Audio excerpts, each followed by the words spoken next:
Selamat datang di channel Pemuja Malam. Jangan lupa like, share, and subscribe ya. Terima kasih. Chapter 21. Merusak kepercayaan. Mata kelima pebisnis kaya raya itu hampir copot melihat keempat pemuda keren yang keluar dari mobil itu.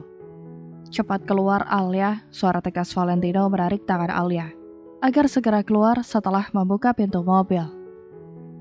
Lepasin, Pi, kesal Alia berjalan diseret-seret Valentino menuju Daniel yang masih berdiri di depan pintu masuk perusahaan bersama teman-temannya.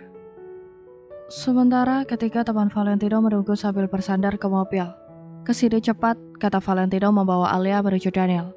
Ingin mengadukan perbuatan gadis bandel itu langsung pada suaminya. Kak, istrimu yang bandel ini baru saja membuat masalah. Dia membawa mobil ugal-ugalan, melewati 3 lampu merah tanpa berhenti dan berkendara melawan arus. Ucap Valentino mengadu pada Daniel yang masih berdiri terdiam itu. Aku harap kau tidak lagi memberinya izin untuk membawa mobil. Jika kau masih ingin melihat gadis bandel ini lebih lama lagi, Kak. Valentino memijat pelipisnya merasa pusing menghadapi tingkah sepupunya yang sangat bandel. Daniel benar-benar tak kepikiran sampai ke sana tadi. Enggak ada, Dedi. Babi ini bohong. Suara manja Alia memeluk lengan Daniel. Kami punya bukti, Kak, jawab ketiga pria yang bersandar ke mobil itu tertawa keras. Heh, diam kalian. Sergah Alia meratap setiap teman Valentino yang jahil itu tajam. Jangan biarin Alia bawa mobil lagi, Kak, kata salah satu dari mereka yang sepertinya begitu senang menjahili Alia. Dedi, jangan dengerin mereka. Alia setengah abad meyakinkan Daniel agar tetap membiarkan bawa mobil. Percaya pada kami, Kak, kata ketiga pemuda itu lebih meyakinkan Daniel lagi. Alia meronta-ronta lalu melepas sepatunya dan melempar ketika teman Valentino yang sedari dulu sangat suka menjahili Alia sampai menangis. Kak, ini kunci mobil Alia. Aku harap kau bisa lebih tegas pada bocil bandel itu. Pesan Valentino pada Daniel yang masih terdiam menatap Alia yang melempari teman-teman Valentino saking geramnya. Aku pamit, Kak, kata Valentino yang diangguki Daniel serta teman-temannya saat Valentino tersenyum pada mereka semua. Woi, ayo kembali ke kampus, kita masih ada kelas selanjutnya, kata Valentino pada teman-temannya, lalu mereka segera masuk ke mobil. Dasar babi jahat, hujat Alia yang sudah pasti tak akan dibolehkan Daniel lagi membawa mobil. Kalian duluan lah ke restorannya, nanti aku susul. Ucap Daniel menatap istri kecilnya yang tengah memasang kembali sepatunya. Gila, keren amat gaya anak kuliahan zaman sekarang. Geleng kepala Richard merasa minder. Kalau orang tuanya kaya ya siapapun pasti bisa begitu, realistis Ray. Kau lupa siapa keempat pemuda tadi? Ucapan Siko berimbali ucapan Ray yang membuat mereka terdiam. Ya sudah Neil, kami duluan ya. Pamit Joe pada Daniel yang bahkan dari wajahnya saja sudah terlihat betapa robek geredam perasaannya saat ini. Kakak mau kemana? Tanya Alia pada keempat pria dewasa yang lewat dekatnya. Jalan-jalan, jawab Ray. Ikut dong, pinta bocil itu dengan mata berbinar. Gak boleh, kamu kan harus dengerin Daniel marah dulu, kekeh Joe berbisik jahat pada Alia yang sudah berdiri itu. Alia langsung menunduk ngeri melihat Daniel yang berdiri dengan tatapan datar itu. Alia menghampiri Daniel, mengambil tangan kanan pria dewasa itu, lalu bersalam. Ikut Dedi, tegas Daniel membawa Alia kembali ke ruangannya. Mulai hari ini kamu gak boleh lagi bawa mobil dan akan selalu diantar bodyguard setiap berangkat kuliah. Tegas Daniel menatap lekat wajah Alia yang menunduk itu.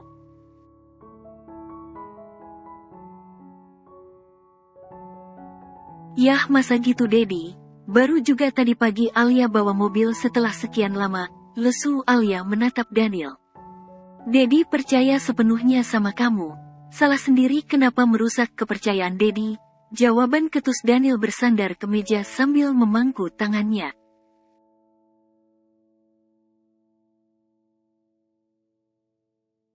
Nggak ada, Alia bawa mobil ugal.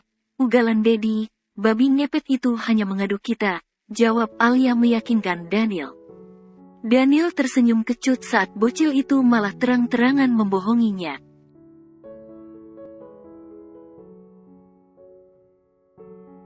Lalu kalau kamu bawa mobil dengan benar, mengapa Valentino semarah itu tadi? Tanya Daniel balik seolah percaya akan ucapan Alia.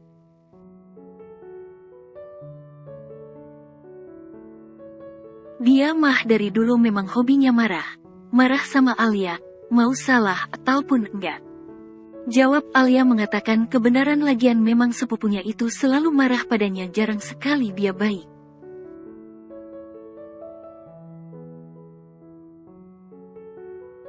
Oh, jadi Valentino itu gila, sampai tak bisa membedakan yang benar dengan yang salah?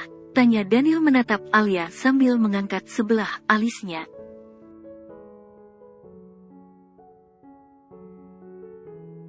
Nggak tahu, kilah Alia agar tak ketahuan kalau dia sedang berbohong. Dedi, biarin Alia bawa mobil lagi ke kampus ya. Alia sangat senang bisa nyetir mobil sendiri daripada diantar sopir, bujuk Alia.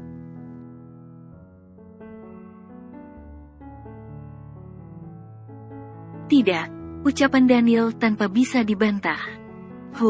Dedi jahat, lebih percaya sama ucapan orang lain daripada istri sendiri. Alia memakai jalur air untuk meluluhkan suaminya.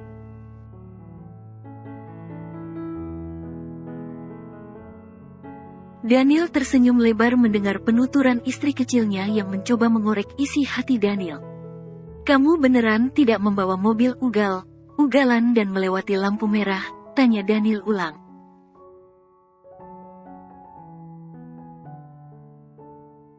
Enggak Dedi, jawab Alia berbohong agar kembali dibolehkah bawa mobil lagi. Beneran enggak? Tanya Daniel geram saat istrinya tak mau jujur.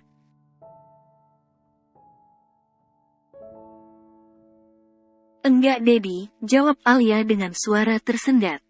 Daniel memegang tengkuk Alia lalu menciumnya dengan brutal sampai Alia kesulitan mengatur nafasnya.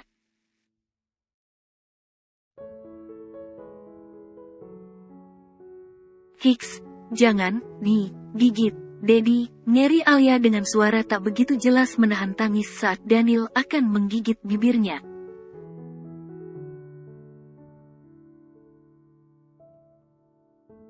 Daniel memeluk Alia setelah melepaskan ciuman brutalnya. Apa susahnya jujur sih Al? Kenapa harus berbohong pada Dedi? Kali ini Daniel berbicara dengan nada yang sedikit lembut.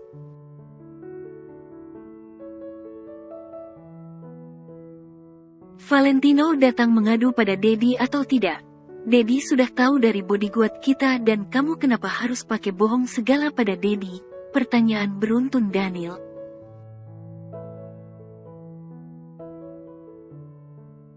Dedi suami kamu, jadi terbukalah pada Dedi, jangan mencoba menutupi apapun itu, tegas Daniel. Sekarang ceritakan semua yang terjadi pada Dedi dengan jujur, agar Dedi bisa punya keputusan.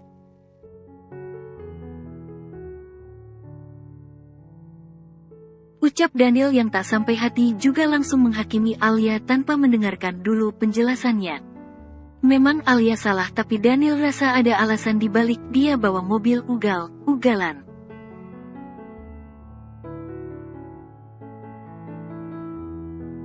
Cerita pada Dedi sayang, Daniel begitu lembut mengelus lengan Alia dan sekarang dia sudah punya untuk menghadapi istri kecilnya.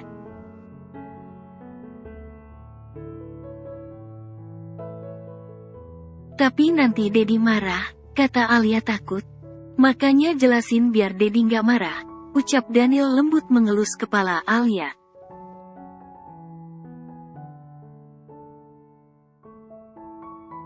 Awalnya Alia bawa mobil dengan baik kok Dedi, tapi saat sampai di lampu merah pertama sepi. Terus karena Alia buru mau ke kampus, Alia lewatin aja deh. Lagian Alia juga udah memastikan kondisi aman juga kok untuk lewat. Alia mulai bercerita.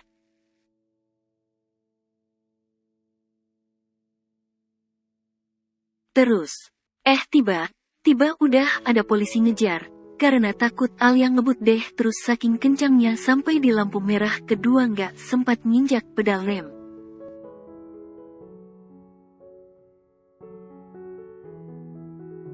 Karena mobil terlalu kencang jadi terus gas lagi deh dan beruntung Alia bisa ngecoh polisi dengan lewat jalan pintas. Sambungan cerita Alia.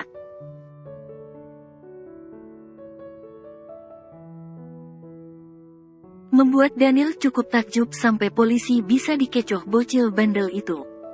Lalu lampu merah ketiga, tanya Daniel lagi.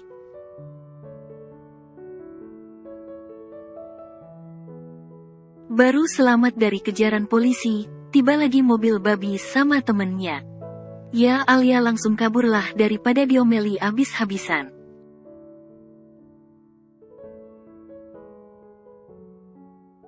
Tapi semakin Alia ngebut, mereka lebih ngebut lagi.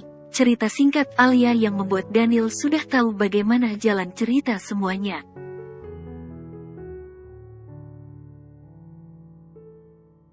Jadi sekarang kamu Dedi anterin ke kantor polisi atau datang sendiri menyelesaikan semua surat tilang? Pertanyaan Daniel yang membuat nyali Alia langsung ciut.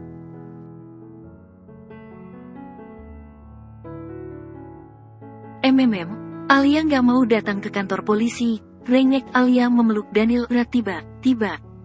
Membuat Daniel sadar akan kepolosan istri kecilnya.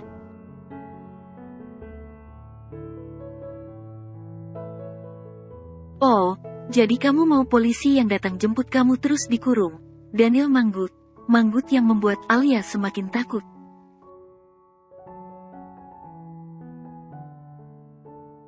Tolongin Alia Dedi.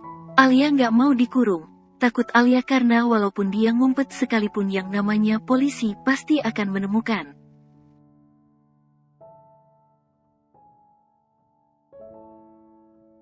Mereka tinggal lacak lewat CCTV jalan. Kalau nggak mau kena masalah kenapa langgar peraturan? Apa salahnya nunggu 2 menit doang? Lagian itu juga buat keselamatan.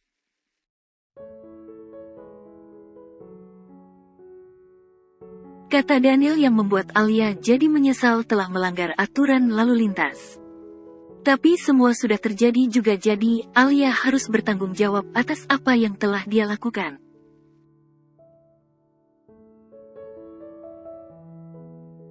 Rasanya Daniel sudah ingin tertawa melihat ekspresi ketakutan istri kecilnya sampai Alia itu lupa siapa suaminya ataupun keluarganya.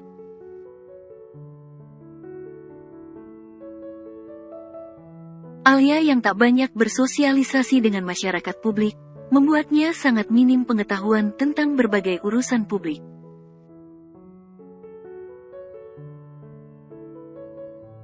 Apalagi setiap kebutuhannya selalu diurusi bodyguard sejak kecil membuat Alia semakin tak mengerti. Dedi tega lihat Alia dibawa polisi, suara kecil Alia yang sudah ingin menangis menatap Daniel.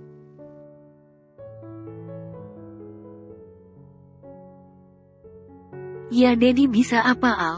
Dedi tak bisa melawan aparat kepolisian. Ekspresi Daniel menunjukkan ketidakberdayaannya.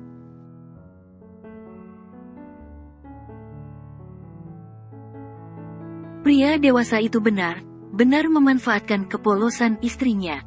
Dedi bisa sih berjuang keras untuk menyelesaikannya tapi, ucapan Daniel menggantung.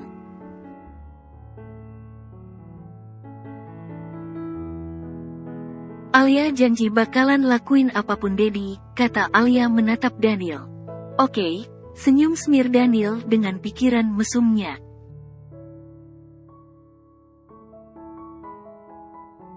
Malam harinya, Alia masuk ke ruang kerja Daniel membuka pintu tanpa permisi lalu menghampiri suaminya yang tengah sibuk di depan layar komputer.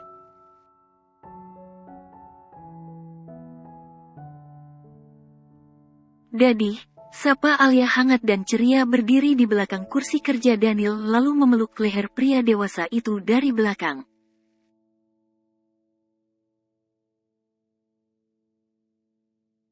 Al bikinin Dedi kopi sana, perintah Daniel pada istrinya tanpa mengalihkan tatapannya dari komputer dengan jari yang sibuk mengetik di keyboard.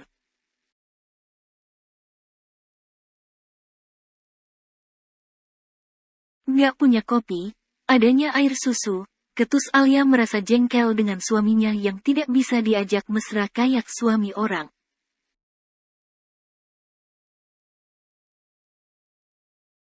Daniel langsung mengalihkan tatapannya dari komputer begitu merasakan sikap Alia berubah tak lagi hangat seperti tadi.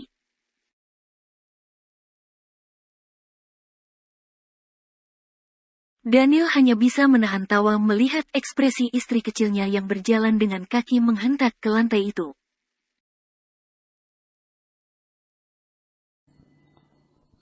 Bersambung.